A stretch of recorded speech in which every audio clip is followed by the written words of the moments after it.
Kamusta sa inyong lahat?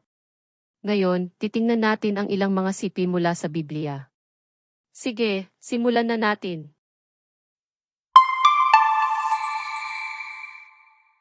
Juan Kapitulo 8 versikulo 31. Kung pinanghahawakan ninyo ang aking aral, kayo ay tunay na mga alagad ko. Mateo Kapitulo 4 versikulo 11. Halika, sumunod ka sa akin, sabi ni Jesus, at susugin kita upang mangisda ng mga tao.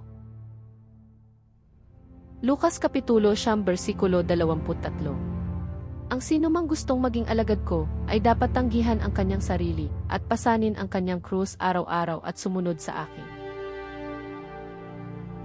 Juan Kapitulo 13 versikulo 35. Sa pamamagitan nito ay malalaman ng lahat na kayo ay aking mga alagad, kung kayo ay nagmamahalan.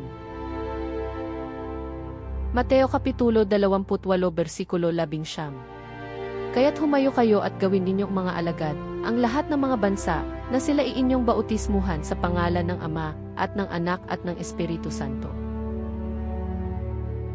Lucas Kapitulo 14 versikulo 27. At ang hindi magpasa ng kanilang krus, at sumunod sa akin, ay hindi maaaring maging alagad ko.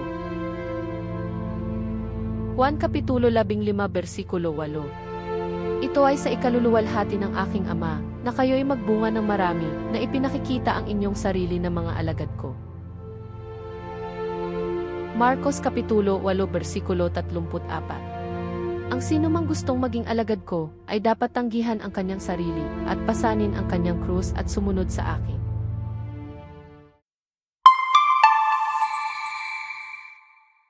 Naway mapuno ang iyong araw ng kagalakan, kapayapaan, at hindi mabilang na mga pagpapala.